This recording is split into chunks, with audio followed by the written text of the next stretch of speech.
ഏതാണ് ലാഭകരം? സമയലാഭം കൂടാതെ gypsum plastering ആണെങ്കിൽ ഒരു സ്ക്വയർ ഫീറ്റിന് എത്ര ചാർജ് വരും? 1% പ്രോഫിറ്റ് കുറഞ്ഞിട്ടാണ് കിട്ടുന്നത് ജിപ്സം പ്ലാസ്റ്ററിംഗ് ചെയ്യുമ്പോൾ. ബിൽഡിംഗ് നിർമ്മാണ രംഗത്ത് പുതുതായി തരംഗം ഉണ്ടാക്കിക്കൊണ്ടിരിക്കുന്ന ഒന്നാണ് ജിപ്സം പ്ലാസ്റ്ററിംഗ്. സിമെന്റ് പ്ലാസ്റ്ററിങ്ങിനെ അപേക്ഷിച്ച് നോക്കുമ്പോൾ ഒരുപാട് ഗുണങ്ങൾ അടങ്ങിയിട്ടുള്ള, എന്നാൽ മറ്റെന്തിനേയും പോലെ ജിപ്സം പ്ലാസ്റ്ററിങ്ങിനും അതിൻ്റെതായ ദോഷങ്ങളുണ്ട്. നമുക്കിന്ന് ജിപ്സം പ്ലാസ്റ്ററിങ്ങിൻ്റെയും സിമെന്റ് പ്ലാസ്റ്ററിങ്ങിൻ്റെയും ഒരു കമ്പാരിസൺ വീഡിയോ ചെയ്യാം. കൂടാതെ അതിൻ്റെ ദോഷങ്ങളും ഗുണങ്ങളും കൂടെ പറയാം. Welcome to home wages.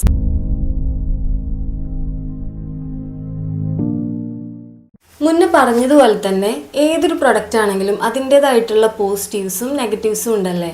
Gypsum പ്ലാസ്റ്ററിങ്ങിനും അതുപോലെ തന്നെയാണ്. അതിൻ്റേതായിട്ടുള്ള പോസിറ്റീവ്സും ഉണ്ട്, നെഗറ്റീവ്സും ഉണ്ട്.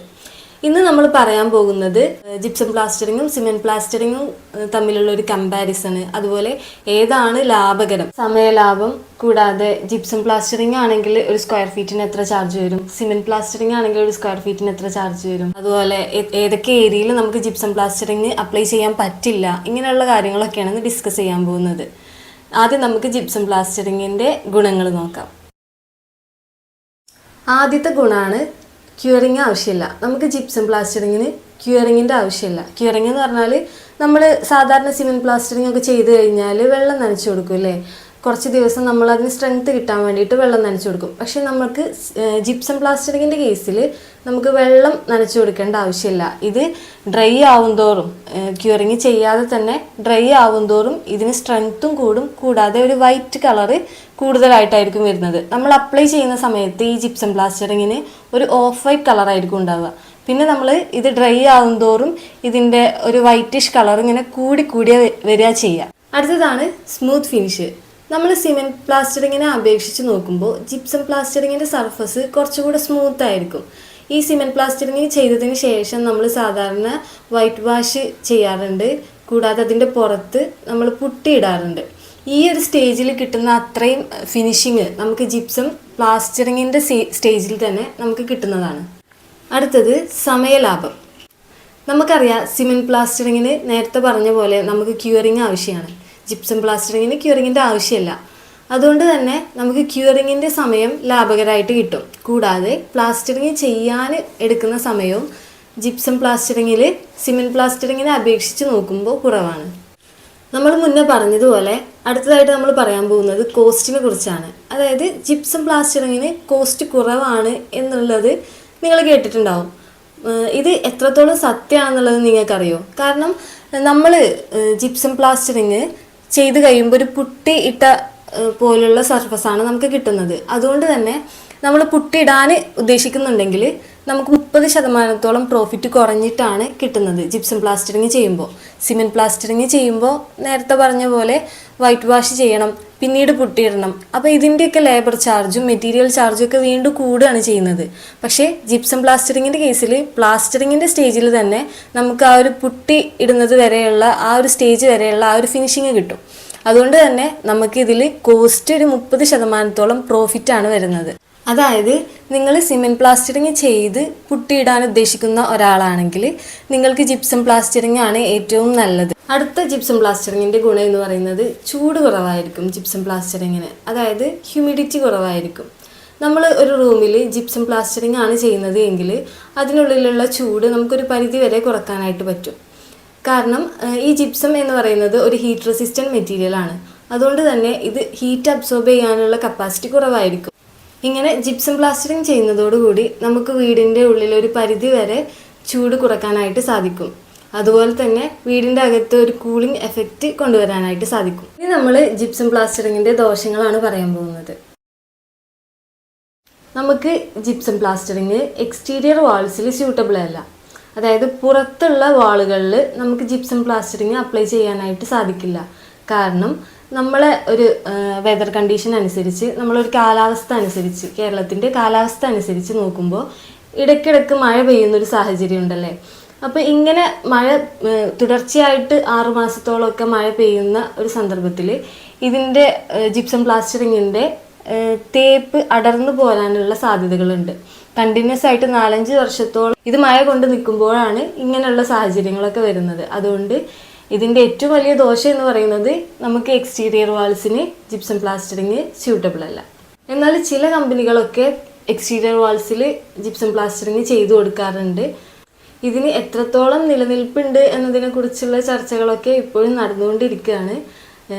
ഏറ്റവും നല്ലത് പുറത്തുള്ള വാളുകൾ സിമെൻറ്റ് പ്ലാസ്റ്ററിങ് ചെയ്യുന്നതാണ്. ജിപ്സം പ്ലാസ്റ്ററിങ്ങിൻ്റെ അടുത്ത ദോഷം, നമ്മൾ വാളിൽ ടൈലൊട്ടിക്കുന്ന ഭാഗങ്ങൾ, അതായത് കിച്ചൻ്റെ വാളിൽ, അതുപോലെ ടോയ്ലറ്റിൻ്റെ വാളിൽ, ഇവിടെ ഒന്നും നമുക്ക് ജിപ്സം പ്ലാസ്റ്ററിങ് സ്യൂട്ടബിൾ അല്ല. കാരണം ഇതൊക്കെ എപ്പോഴും വെറ്റായിട്ട് കിടക്കുന്ന ഒരു ഏരിയയാണ്. നമ്മൾ മുന്നേ പറഞ്ഞ പോലെ ജിപ്സം പ്ലാസ്റ്ററിങ് ഡ്രൈ ആയിട്ടുള്ള ഏരിയാസിലാണ് അനുയോജ്യമായിട്ടുള്ളത്. അതുകൊണ്ട് തന്നെ ഇങ്ങനെ വെറ്റായിട്ടുള്ള ഏരിയാസിൽ ജിപ്സം പ്ലാസ്റ്ററിങ് സ്യൂട്ടബിൾ അല്ല. കൂടാതെ ഈ ബാത്റൂമിലൊക്കെ നമ്മൾ കൺസീൽഡ് പ്ലംബിംഗ് വർക്കൊക്കെ ചെയ്യുമ്പോൾ ഏറ്റവും നല്ലത് സിമെൻറ്റ് പ്ലാസ്റ്ററിങ് ചെയ്യുന്നതാണ്. പിന്നെ ടൈലൊട്ടിക്കുന്ന ഭാഗങ്ങളിൽ നമുക്കറിയാം റഫായിട്ടുള്ളൊരു സർഫസാണ് വേണ്ടത്. നമ്മൾ പറഞ്ഞ പോലെ ജിപ്സം പ്ലാസ്റ്ററിങ്ങിന് ഒരു സ്മൂത്ത് സർഫസ് ആയിരിക്കും ഉണ്ടാകുന്നത്. അതുകൊണ്ട് തന്നെ സിമെൻറ്റ് പ്ലാസ്റ്ററിങ് ആണ് ഇങ്ങനെയുള്ള ഭാഗങ്ങളിൽ സ്യൂട്ടബിൾ. അടുത്തത്, ക്വാളിറ്റി കുറഞ്ഞ ജിപ്സം ഉപയോഗിക്കാതിരിക്കുകയാണ് നല്ലത്. കാരണം ക്വാളിറ്റി കുറഞ്ഞ ജിപ്സം ഉപയോഗിക്കുമ്പോൾ സ്ട്രെങ്ത് കുറവായിരിക്കും. നമ്മൾ വീട് എന്നൊക്കെ പറയുമ്പോൾ ഒരുപാട് ഡ്യൂറബിൾ ആയിട്ട് നിൽക്കാൻ വേണ്ടിയിട്ടാണല്ലേ നമ്മൾ അത്രത്തോളം എഫേർട്ട് എടുത്ത് ഒരു വീട് വെക്കുന്നത്. അപ്പോൾ നമ്മൾ ജിപ്സം ഒക്കെ ചെറിയൊരു ലാഭത്തിന് നമ്മൾ സ്ട്രെങ്ത് കുറഞ്ഞ ജിപ്സം ചൂസ് ചെയ്യുമ്പോൾ പിന്നീട് ഭാവിയിൽ അത് ഒരുപാട് പ്രശ്നങ്ങളിലേക്ക് വഴിവെക്കും. പിന്നെ നമ്മൾ ജിപ്സം പ്ലാസ്റ്ററിങ് ഒക്കെ ചെയ്യുന്ന സമയത്ത് ഇതിൽ എക്സ്പേർട്ട് ആയിട്ടുള്ള നല്ല സ്കിൽഡ് ആയിട്ടുള്ള ലേബേഴ്സിനെ തന്നെ ചൂസ് ചെയ്യാൻ വേണ്ടിയിട്ട് ശ്രദ്ധിക്കുക. ഏതൊരു മെറ്റീരിയൽ ആണെങ്കിലും അത് അപ്ലൈ ചെയ്യുന്ന രീതിയിലാണ് അതിൽ വരുന്ന സക്സസ് എന്ന് പറയുന്നത്. അപ്പോൾ നിങ്ങൾ ചൂസ് ചെയ്യുന്ന എക്സ്പേർട്സ്, അതായത് നിങ്ങൾ ജിപ്സം പ്ലാസ്റ്ററിങ് ആരെയാണോ ഏൽപ്പിക്കുന്നത് അവർക്ക് നല്ല ഈ ഫീൽഡിൽ നല്ല എക്സ്പീരിയൻസ് ഉണ്ട് എന്നുള്ളത് നിങ്ങൾ ഉറപ്പുവരുത്താൻ വേണ്ടിയിട്ട് ശ്രദ്ധിക്കും. ഇനി ജിപ്സം പ്ലാസ്റ്ററിങ്ങിൻ്റെ അവസാനത്തെ ദോഷം, നമ്മൾ പുട്ടിയിടാൻ ഉദ്ദേശിക്കുന്നില്ലെങ്കിൽ ജിപ്സം പ്ലാസ്റ്ററിങ് സെലക്ട് ചെയ്യാതിരിക്കുകയാണ് നല്ലത്. കാരണം നമുക്ക് പുട്ടിയിടാൻ ഉദ്ദേശിക്കാത്ത ആളുകൾക്ക് കോസ്റ്റ് കൂടുതലായിട്ടായിരിക്കും വരുന്നത്. അതുകൊണ്ട് തന്നെ ജിപ്സം പ്ലാസ്റ്ററിങ്ങിന് സിമെൻറ്റ് പ്ലാസ്റ്ററിങ്ങിനെ അപേക്ഷിച്ച് നോക്കുമ്പോൾ പുട്ടിയിടാൻ ഉദ്ദേശിക്കുന്നില്ലെങ്കിൽ കോസ്റ്റ് കൂടുതലായിരിക്കും. ഇനി നമുക്ക് സിമെൻറ്റ് പ്ലാസ്റ്ററിങ്ങിൻ്റെ കുറച്ച് ഗുണങ്ങൾ പറയാം. എല്ലാവർക്കും അറിയുന്നത് തന്നെ ആയിരിക്കും, എന്നാലും നമുക്കൊന്ന് പറയാം. ആദ്യം നമുക്ക് പറയാം, അതായത് സിമെൻറ്റ് പ്ലാസ്റ്ററിങ് എക്സ്റ്റീരിയർ വാൾസിലും ഇൻറ്റീരിയർ വാൾസിലും ഒരുപോലെ അപ്ലൈ ചെയ്യാനായിട്ട് പറ്റും. നമ്മളെ മിക്ക വീടുകളിലും ചെയ്യുന്നതാണ് സിമെൻറ്റ് പ്ലാസ്റ്ററിങ്. ഉള്ളിലും പുറത്തും ഒരുപോലെ ചെയ്യാനായിട്ട് സാധിക്കുന്നതാണ്. പിന്നെ സിമെൻറ്റ് പ്ലാസ്റ്ററിങ്ങിന് ജിപ്സം പ്ലാസ്റ്ററിങ്ങിനെ അപേക്ഷിച്ച് നോക്കുമ്പോൾ സ്ട്രെങ്ത്തും കൂടുതലാണ്, ഡ്യൂറബിലിറ്റിയും കൂടുതലാണ്. പിന്നെ പുട്ടിയിടാൻ ഉദ്ദേശിക്കുന്നില്ലെങ്കിൽ നിങ്ങൾക്ക് സിമെൻറ്റ് പ്ലാസ്റ്ററിങ് ആണ് ഏറ്റവും ലാഭകരം. നിങ്ങൾ സിമെൻറ്റ് പ്ലാസ്റ്ററിങ് ചെയ്ത് അതിനുശേഷം പെയിൻ്റ് അടിക്കാനാണ് ഉദ്ദേശിക്കുന്നത്, പുട്ടിയിടാൻ ഉദ്ദേശിക്കുന്നില്ല എന്നുണ്ടെങ്കിൽ നിങ്ങൾക്ക് സിമെൻറ്റ് പ്ലാസ്റ്ററിങ് ചൂസ് ചെയ്യുന്നതായിരിക്കും ഒന്നുകൂടെ നല്ലത്. കാരണം ജിപ്സം പ്ലാസ്റ്ററിങ്ങിൻ്റെ അത്രത്തോളം കോസ്റ്റ് സിമെൻറ്റ് പ്ലാസ്റ്ററിങ്ങിന് ഒരു സ്ക്വയർ ഫീറ്റിന് വരുന്നില്ല. ഇനി അടുത്തതായിട്ട് ഇതിൻ്റെ ഒരു ഗുണം എന്ന് പറയുന്നത്, നമ്മൾ പറഞ്ഞു ജിപ്സം പ്ലാസ്റ്ററിങ്ങിൽ നമുക്ക് വെറ്റായിട്ടുള്ള ഏരിയാസ്, അതായത് ബാത്റൂമിൻ്റെ വാൾ ടൈല്, കിച്ചൻ്റെ വാൾ ടൈല്, ഇതൊക്കെ ഒട്ടിക്കുന്ന ഭാഗത്ത് നമുക്ക് ജിപ്സം പ്ലാസ്റ്ററിങ് സ്യൂട്ടബിൾ അല്ല എന്ന് നമ്മൾ പറഞ്ഞു. പക്ഷേ സിമെൻറ്റ് പ്ലാസ്റ്ററിങ് നമുക്ക് ഈ ഏരിയാസിലൊക്കെ ഉപയോഗിക്കാനായിട്ട് സാധിക്കുന്നതാണ്. ഇത്രയാണ് സിമെൻറ്റ് പ്ലാസ്റ്ററിങ്ങിൻ്റെ ഗുണങ്ങൾ. ഇനി നമുക്ക് സിമെൻറ്റ് പ്ലാസ്റ്ററിങ്ങിൻ്റെ ദോഷങ്ങൾ ഡിസ്കസ് ചെയ്യാം. ഒന്നാമത്തെ ഡിസഡ്വാൻറ്റേജ് എന്ന് പറയുന്നത് ഇതിൻ്റെ ഫിനിഷിംഗ് ആണ്. നമുക്കറിയാം ജിപ്സം പ്ലാസ്റ്ററിങ്ങിൽ സ്മൂത്ത് ആയിട്ടുള്ള ഒരു സർഫസാണ് നമുക്ക് കിട്ടുന്നത്. പക്ഷേ സിമെൻറ്റ് പ്ലാസ്റ്ററിങ്ങിന് നിങ്ങൾ ശ്രദ്ധിച്ചിട്ടുണ്ടാവും, നമുക്ക് സ്മൂത്ത് ആയിട്ടുള്ള ഒരു സർഫസ് അല്ല. അതുകൊണ്ടാണ് നമ്മൾ പിന്നീട് വൈറ്റ് വാഷ് ചെയ്യുന്നതും പുട്ടി അടിക്കുന്നതും ഒക്കെ. സിമെൻറ്റിന് ചെറിയ ചെറിയ ഹോൾസ് പോലെ നിങ്ങൾക്ക് കാണാനായിട്ട് പറ്റും, ചെറിയ ചെറിയ പോർസുകൾ നിങ്ങൾക്ക് കാണാനായിട്ട് പറ്റും. കൂടാതെ ഇപ്പോൾ പറഞ്ഞ പോലെ നമുക്ക് അഡീഷണൽ ആയിട്ട് പുട്ടി അപ്ലൈ ചെയ്യേണ്ട ഒരു സാഹചര്യം വരുന്നുണ്ട് സിമെൻറ്റ് പ്ലാസ്റ്ററിങ്ങിൽ. നിങ്ങൾ പുട്ടി ഇടാൻ ഉദ്ദേശിക്കുന്നുണ്ടെങ്കിൽ നിങ്ങൾക്ക് സിമെൻറ്റ് പ്ലാസ്റ്ററിങ് ചെയ്ത് കഴിഞ്ഞതിന് ശേഷം അഡീഷണൽ ആയിട്ട് പുട്ടി ഇടേണ്ടി വരും. അടുത്തതായിട്ട് നമ്മൾ പറയാൻ പോകുന്നത് സമയത്തിനെ കുറിച്ചാണ്. നമ്മൾ പറഞ്ഞു ജിപ്സം പ്ലാസ്റ്ററിങ്ങിൻ്റെ അഡ്വാൻറ്റേജസ് പറഞ്ഞപ്പോൾ നമ്മൾ പറഞ്ഞു സമയം നമുക്ക് കുറഞ്ഞു കിട്ടുമെന്ന് പറഞ്ഞു. കാരണം ക്യൂറിങ്ങിനുള്ള സമയം വേണ്ട, കൂടാതെ ഇത് അപ്ലൈ ചെയ്യാനുള്ള സമയവും കുറവാണ് ജിപ്സം പ്ലാസ്റ്ററിങ്. പക്ഷേ സിമെൻറ്റ് പ്ലാസ്റ്ററിങ് അപ്ലൈ ചെയ്യാനും സമയം കൂടുതലാണ്, കൂടാതെ ക്യൂറിങ്ങിനുള്ള സമയവും വേണം, നമ്മൾ കാണണം. നനച്ചു കൊടുക്കാനുള്ള സമയം കൂടെ കൂടുതലായിട്ടാണ് സിമെൻറ്റ് പ്ലാസ്റ്ററിങ്ങിൽ വരുന്നത്. അതുപോലെ തന്നെ മറ്റൊരു ദോഷമാണ് സിമെൻറ്റ് പ്ലാസ്റ്ററിങ്ങിൻ്റെ ക്യൂറിങ്. ക്യൂറിങ് എന്ന് പറയുമ്പോൾ നമുക്കറിയാം വെള്ളം ഇല്ലാത്ത സ്ഥലങ്ങളിലൊക്കെ സിമെൻറ്റ് പ്ലാസ്റ്ററിങ് ചെയ്തതിന് ശേഷം വെള്ളം നനച്ച് കൊടുക്കാൻ ഒരുപാട് ബുദ്ധിമുട്ടുന്ന ആളുകൾ ഉണ്ടാവും അല്ലേ. അങ്ങനെയുള്ളവർക്ക് ഇൻറ്റീരിയറിൽ ജിപ്സം പ്ലാസ്റ്ററിങ് ആണ് ഏറ്റവും നല്ലത്.